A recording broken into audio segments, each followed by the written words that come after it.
will run, I will climb, I will soar. I'm undefeated. Oh, jumping out of my skin, pull the cord. Yeah, I believe it. Oh, the past is everything we were. Don't make. अस्सलाम वालेकुम। तो कैसे हैं आप सब।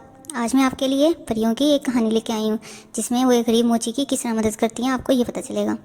एक शहर में एक मोची रहा करता था। मकान के ऊपर वाले हिस्से में उसकी रिहाइश थी, जबकि निचले हिस्से में उसने अपनी दुकान काम कर रखी थी। उसी दुकान के एक कोने में उसने नए जूते बनाने के औजार रखे हुए। ये औजार एक छोटी सी मेज़ पर बड़े सलीके से रखे हुए थे। मोची दिन रात खूब मेहनत करता, लेकिन उसके बावजूद उसे इतनी आमदनी ना होती कि वो खुशहाल ज़िंदगी गुजार सके। यहाँ तक कि एक वक्त ऐसा भी आया जब मोची की तमाम जमा पूंजी ख़त्म होने को थी। अब मोची बहुत परेशान हुआ और सोचने लगा, इस मरतबा बिल अदा करने के बाद तो उसके पास नए जूते बनाने के लिए भी रकम नहीं बचेगी। ये ख्याल आते ही मोची का दिल काम से उचाट हो गया। वो बहुत परेशान भी रहने लगा। वो जो जूते बना रहा था उसका चमड़ा वहीं पड़ा छोड़कर उठा और अपनी रहाइश वाले हिस्से की तरफ चला गया। घर में भी वो काफ़ी देर परेशान रहा। खाना खाकर दोनों मियाँ बीवी अपनी तंगदस्ती का हल तलाश करते करते सो गए। दूसरे रोज़ सुबह मोची नाश्ते से फारिग होकर अपनी दुकान में पहुंचा। जब वो दुकान में पहुंचा तो वो बहुत हैरान हुआ, क्योंकि जो उसने देखा वो बहुत अजीब था। रात को जो चमड़ा उसने जूतों के लिए काट कर छोड़ा था, उसके जूते तैयार थे। और ये जूते इतने खूबसूरत थे कि मोची ने कभी इतने उम्दा जूते ना बनाए थे और ना कभी देखे थे। मोची ने ज़ोर ज़ोर से अपनी बीवी को आवाज़ें देनी शुरू कर दी। उसकी आवाज़ सुनकर उसकी बीवी दुकान में दाखिल हुई तो मोची ने पूछा, क्या ये इतने खूबसूरत जूते तुमने बनाए हैं? मोची की बीवी ने कहा, नहीं, मैं ऐसे अच्छे जूते कैसे बना सकती हूँ। मैंने तो पहले कभी जूते बनाए ही नहीं और ना कभी ऐसे जूते देखे। मोची ने जूते उठाकर इधर उधर देखा। दुकान के दरवाजे के साथ बने हुए शोकेस में इस तरह के काफ़ी सारे जूते थे, इसलिए उसने बाकी जूते भी उठाए और दुकान में रख दिए कि दुकान के बाहर से हर शख्स की नज़रें उन पर पड़ती थी। कुछ ही देर गुजरी थी कि एक आदमी ने आकर जूते खरीदने की ख्वाहिश जाहिर की, क्योंकि वो जूते बहुत खूबसूरत थे। उसने मोची को जूतों की इतनी अच्छी कीमत दी कि मोची भी सोच भी ना सकता था। मोची बहुत खुश हुआ। अब मोची ने उस रकम से घर के लिए राशन खरीदा और मज़ीद जूतों के लिए चमड़ा भी खरीद लिया। खरीदारी से फारिग होकर मोची वापस आया तो शाम होने को थी। मोची की बीवी खाना बनाने की तैयारी करने लगी, जबकि मोची चमड़ा लेकर दुकान वाले हिस्से में आ गया। मोची ने 2 जोड़े जूतों के लिए चमड़ा काटा। वो अभी ने सीने के बारे में सोच ही रहा था कि उसकी बीवी ने उसे आवाज़ दी और आवाज़ देकर कहा कि खाना तैयार है, आकर खाना खा लो। मोची ने बाकी काम सुबह कर लेना। ये सुनकर मोची ने अपना काटा हुआ चमड़ा वहीं छोड़ा और वो भूल गया कि उसने जूते बनाने थे और वो खाना खाने के लिए रिहायशी हिस्से की तरफ घर आ गया। बीवी ने उसको खाना दिया और उन्होंने खाना खाया और वो इस बारे में मुकम्मल तौर पर भूल गया कि उसने कोई चमड़ा काटा था।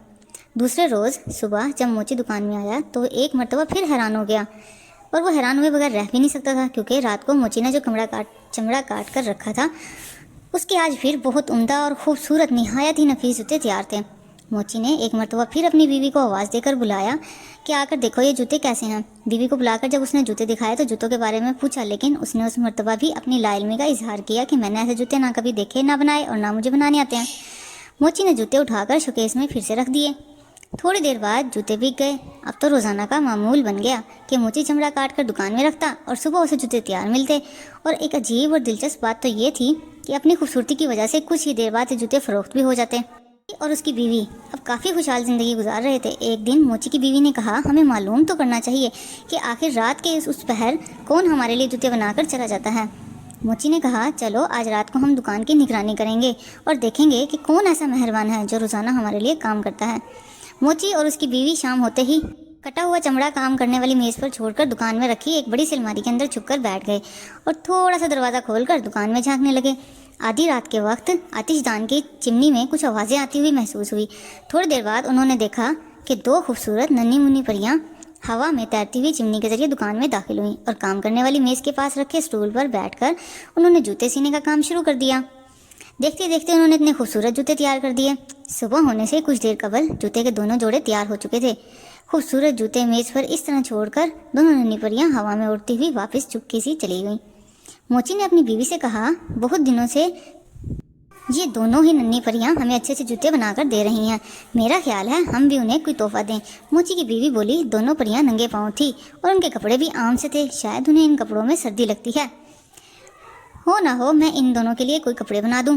मोची ने भी बीवी की हाँ में हाँ मिलाई। उसी दिन मोची की बीवी ने दोनों परियों के लिए बेहतरीन गर्म जैकेटें तैयार की और साथ ही 2 जोड़े छोटे छोटे खूबसूरत जराबों के जूते भी बना दिए। दूसरे दिन उन्होंने शाम के वक्त काम करने की मेज़ पर बजाय जूतों के लिए चमड़ा काट कर रखने के दोनों नन्ही मुन्नी परियों के लिए जैकेट और जराबों के गिफ्ट पैक तैयार करके रख दिए और अलमारी में छुपकर परियों का इंतज़ार करने लगे। आधी रात के बाद परियां दुकान में दाखिल हुई और काम करने वाली मेज़ के पास आकर खड़ी हो गई। लेकिन वो ये देखकर हैरान थी कि मेज़ पर कोई चमड़ा नहीं था जिनसे वो जूते तैयार कर सकती। मेज़ पर जूतों के लिए चमड़े की जगह गिफ्ट देखा। उन्होंने गिफ्ट देखकर बड़ी हैरानी का इजहार किया। दोनों ने आपस में मशवरा किया कि आखिर ये गिफ्ट आए कहाँ से। खैर वो खोलने के लिए तैयार हो गई। गिफ्ट खोले तो उसमें छोटी छोटी जुराबें और जैकेटें देखकर वो दोनों बहुत खुश हुई। उन्होंने फ़ौरन जैकेटें और जुराबें पहन लीं। अब वो दोनों परियां बहुत खुश थीं। खुशी से दोनों परियां झूमती रहीं और फिर हवा में तैरती हुई चिमनी के रास्ते दुकान से बाहर चली गईं। उसके बाद वो कभी दुकान में काम करने ना आई। मोची ने जूते बनाने का काम जारी रखा जो कि उम्दा और खूबसूरत होता था और वो पूरे इलाके में बहुत अमीर और मशहूर हो गया। लेकिन कोई भी अपने जूतों का नन्ही नन्ही परियों के बनाए हुए नरमो नाजुक जूतों से मुआवजा ना कर सका, क्योंकि वो उन परियों के जादू से बने हुए जूते थे जो कि निहायत नफीस और ख़ूबसूरत भी थे। तो कैसी लगी आपको ये कहानी? लाइक, शेयर एंड सब्सक्राइब करना मत भूलना और कमेंट्स में लाजमी बताना कि ये स्टोरी आपको कैसी लगी।